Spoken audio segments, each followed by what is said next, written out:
Direto ao assunto, com José Neumann e Pinto. Agora é 7h10, a partir de agora, a análise e os comentários de José Neumann e Pinto aqui no Estadão no Ar até às 8 horas da manhã. Bom dia, Neumann. Bom dia, Alessandra Romano. Bom dia, Almirante Nelson. Oi. Bom dia, Jane Cristina Salzano. Bom dia, Paula Marinho. Bom dia, ouvinte da Rádio Estadão. Aquele que quer saber de tudo mesmo. Nosso ouvinte quer saber se você amanheceu mais sossegado com a notícia da inflação abaixo do teto da meta, Neumann. Mas você não imagina como. Que notícia boa. Olha, primeiro eu quero dizer que foi surpreendente, né, a notícia da inflação abaixo da meta, mas ainda foi um resultado pouco... É animador, mas ao mesmo tempo ainda é preocupante, porque ainda está muito perto do teto e para a situação começar a melhorar de verdade, nós vamos ter que atingir ali o meio da meta, né? Sei lá, 4%, uma coisa assim, né? De qualquer maneira, eu de certa forma comungo com o entusiasmo do porta-voz do Temer, o Parola, que disse que a taxa de inflação de 2016 é um dado extremamente positivo. É mesmo. Terá sido levado em conta para a redução da Selic. Apenas para efeito de registro, em dezembro de 2015, a taxa de inflação estava acima de 2 dígitos, em 10,67% ao ano. Então tem várias boas notícias aí encaixadas, né? A inflação, a taxa da Selic e, de repente, o governo Temer descobriu que pode começar a fazer comparações com o governo Dilma Rousseff, vulgo Janete. Afinal, até agora, o Temer foi muito tímido em usar esses dados. Os dados, por exemplo, em relação aos presídios. De fazer essa comparação para mostrar que o desastre ocorreu mesmo nos 13 anos, 5 meses e 12 dias dos governos Lula e Dilma. Então, de acordo com o Parola, todos os dados disponíveis indicam que nos próximos meses a inflação seguirá em queda. Deus te ouça, porta-voz! Com isso, o rendimento do trabalhador se vê protegido do efeito terrível da inflação e abre-se espaço para que a taxa de juros seja gradualmente reduzida de modo responsável, consistente e sustentável. Olha aqui, eu retiro tudo o que disse sobre a palavra Parola. O porta-voz me surpreendeu muito positivamente porque ele fez todas as lições de casa. Primeiro, ele fez a comparação desse dado da inflação que é positivo em relação ao dado do ano passado, quando a Dilma ainda era presidente. Não tinha sido afastada nem deposta definitivamente. Em segundo lugar, ele conseguiu falar a língua certa. Ou seja, mostrar o efeito positivo dessa notícia boa na vida do trabalhador, na vida real do Brasil. Eu comungo, por exemplo, com o Zé Paulo Kupfer, que acha que ainda não dá para comemorar nada, mas eu acho que é um bom sinal e na situação de trevas que estamos vivendo do ponto de vista econômico, qualquer lanterninha ajuda, né, Alessandra? Essa queda é duradoura e pode ser interrompida a qualquer momento, Neumann? No comunicado divulgado após o corte surpreendente do juro para 13%, o Banco Central informou que a expectativa para o índice de preço ao consumidor amplo para 2017, no cenário de referência, caiu de 4,4% para 4%. Para 2018, o cenário teve estimativa reduzida de 3,6% para 3,4%. As opiniões sobre isso você colocou bem na pergunta, né? Há dúvidas, né? O economista-chefe da Porto Seguro, eu vou me apoiar um pouco aqui em opiniões de economistas, porque eu não entendo nada de economia, e eu estou apenas dando aqui uma visão política e me cercando do que os especialistas disseram, né?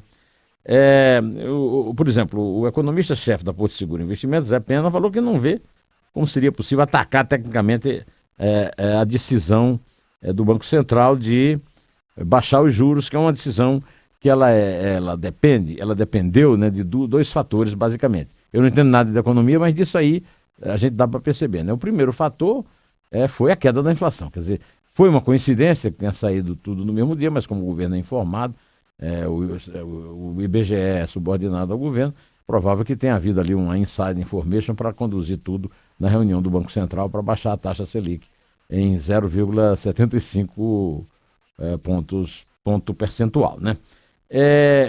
Então, esse economista, o Pena, né, disse que a decisão tecnicamente foi bem embasada, né?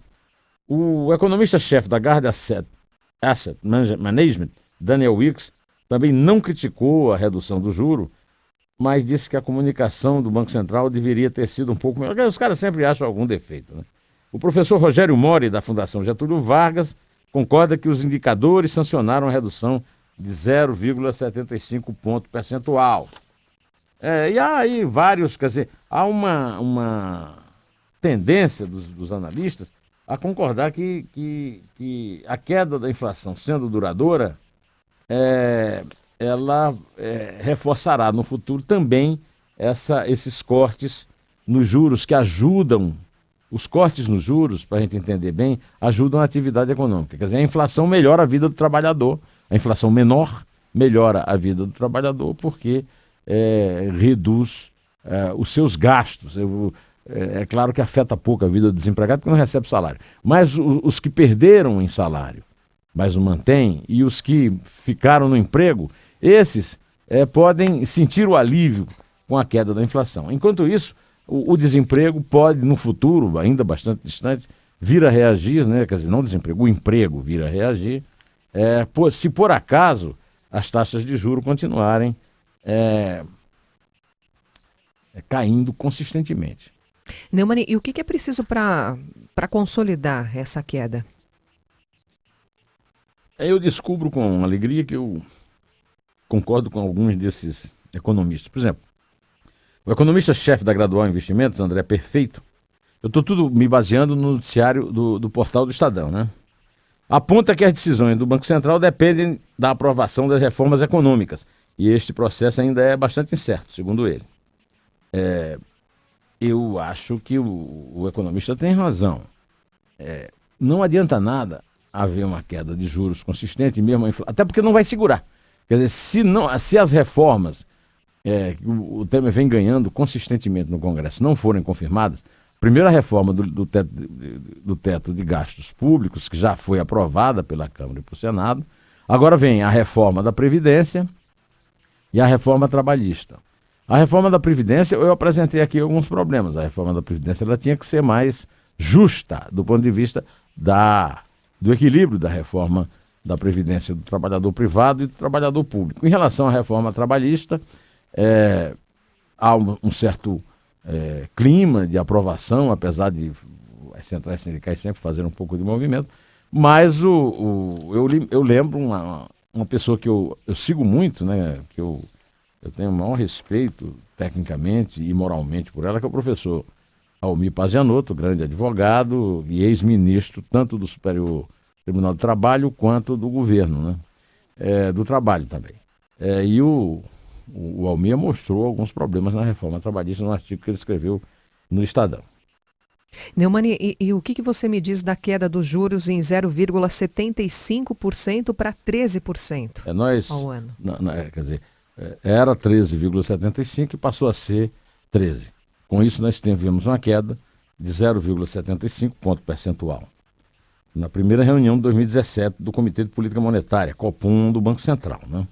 Havia uma expectativa de queda de 0,5 ponto no mercado. Poucos achavam que o governo teria a ousadia de baixar mais do que o 0,5 ponto, né?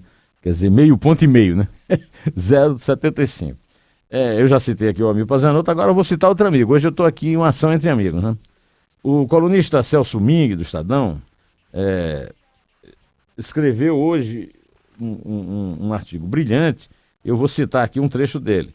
Como ficou reconhecido de forma inédita no comunicado divulgado logo após a reunião do Copom, a intenção não era tudo isso, como eu acabei de dizer. Era reduzir os juros básicos em apenas 0,5 ponto percentual ao ano, para ao mesmo tempo passar o sinal de que cortaria 0,75 pontos somente na reunião agendada para 22 de fevereiro. Mas o Banco Central mudou de ideia, aparentemente, depois que conferiu o processo de desinflação mais disseminado e depois de ter verificado o tamanho do tombo no PIB, né? Quer dizer, houve um outro elemento que eu esqueci de dizer e estou me socorrendo aqui do Celso Ming para lembrar que a economia deu péssimas notícias no fim do ano e era preciso que o governo desse uma resposta na hora de baixar os juros, né? A decisão, segundo o Celso Ming, foi de antecipar o ciclo de distensão, isso aí ele está citando o documento do Copom, né? Antecipar o ciclo de distensão da política monetária, permitindo o estabelecimento do novo ritmo de flexibilização. Segundo o Celso Ming, e eu gostei da metáfora dele, o Banco Central, o Copom, né, deixou de dançar bolero e mandou a orquestra atacar um frevo animado. É bom até para mim, que dançar bolero, para mim, aquele negócio 2 para lá, 2 para cá, é muito complicado. E o frevo, você levanta os braços e pula, tá tudo bem. É ou não é, Alessandro? Ô, Alessandro, você é boa físico. dançarina de bolero ou não? Eu já fui uma boa dançarina de balé clássico sapateado. Olha flamenco. Só, flamenco. Numa outra flamenco, vida. olha só, a moça gosta das castanholas. Eu ainda toco. Toca a castanhola. A decisão da redução do juro em 0,75 ponto percentual pelo Banco Central, por unanimidade, hein? Ela animou o presidente Michel Temer e o governo. A maior parte do mercado previa a redução de 0,5 ponto, como eu falei, né? E então o próprio governo teve superadas as expectativas. No Planalto, a notícia foi recebida.